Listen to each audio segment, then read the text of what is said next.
ಗುರುಭ್ಯೋ ನಮಃ.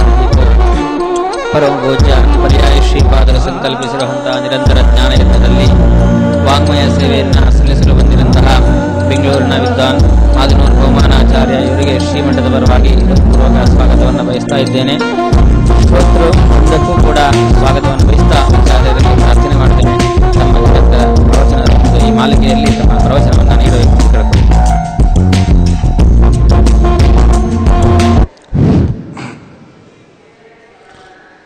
ಶ್ರೀ ಗುರುಭ್ಯೋ ನಮಃ. ಹರಿ ಓಂ. ಶಮಯನ್ ಭವಸಂತಾಪಂ ರಮಯನ್ ಸಾಧುಚಾತಕಾನ್ ಕೃಷ್ಣಮೇಘಃ ಕೃಪಾದೃಷ್ಟಿವೃಷ್ಟ್ಯಾ ಪುಷ್ಣಾತು ಮಾಮಪಿ.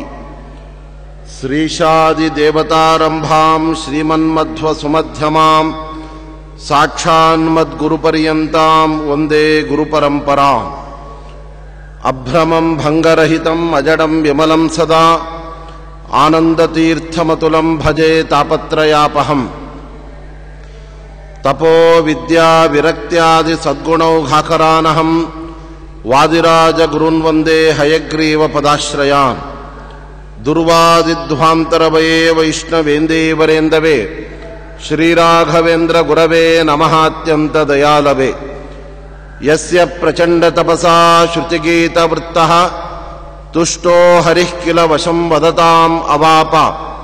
ಶ್ರೀಮಧ್ವಸನ್ಮತ ಪಯೋನಿಧಿ ಪೂರ್ಣಚಂದ್ರಃ ಶ್ರೀ ವಿಷ್ಣುತೀರ್ಥ ಮುನಿರಾಟ್ ಮುದಮಾತನೋತು.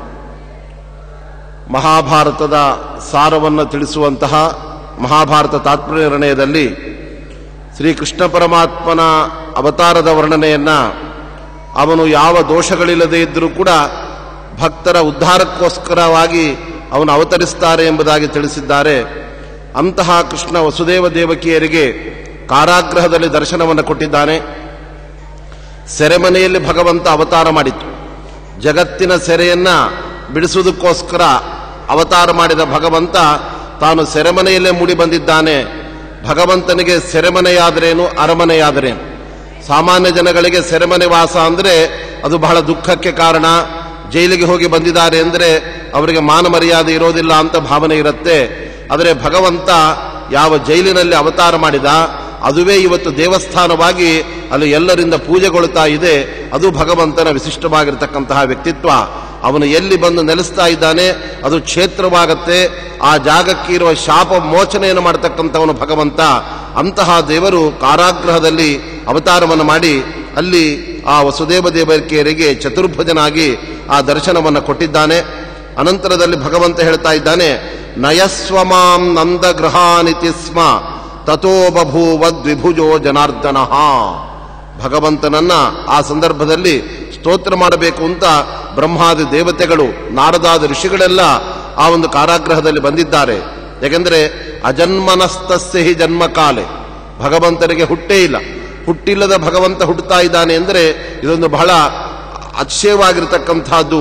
ಈ ಸಂದರ್ಭದಲ್ಲಿ ನಾವೆಲ್ಲ ಆ ದೇವರ ದರ್ಶನವನ್ನು ಮಾಡಿ ಸ್ತೋತ್ರ ಮಾಡಬೇಕು ಅಂತ ಆ ಬ್ರಹ್ಮರುದ್ರಾದಿ ದೇವತೆಗಳ ಜೊತೆಗೆ ಎಲ್ಲ ಋಷಿ ಪುಣ್ಯಗಳು ಕೂಡ ಆ ಭಗವಂತನನ್ನು ಸ್ತೋತ್ರ ಮಾಡಿದ ನಂತರದಲ್ಲಿ ಕೃಷ್ಣ ತನ್ನ ನೇರ ನುಡಿಗಳ ಮೂಲಕ ವಸುದೇವನಿಗೆ ತಿಳಿಸ್ತಾ ಇದ್ದಾನೆ, ನಯಸ್ವಮಾಂ ನಂದಗೃಹಾನಿತಿ. ನಾನು ಇಲ್ಲಿ ಕೇವಲ ಅವತಾರ ಮಾಡಿದ್ದಷ್ಟೇನೆ, ಮುಂದೆ ನಾನು ಬೆಳೆಯಬೇಕಾಗಿರ್ತಕ್ಕಂತಹ ಜಾಗ ಅದು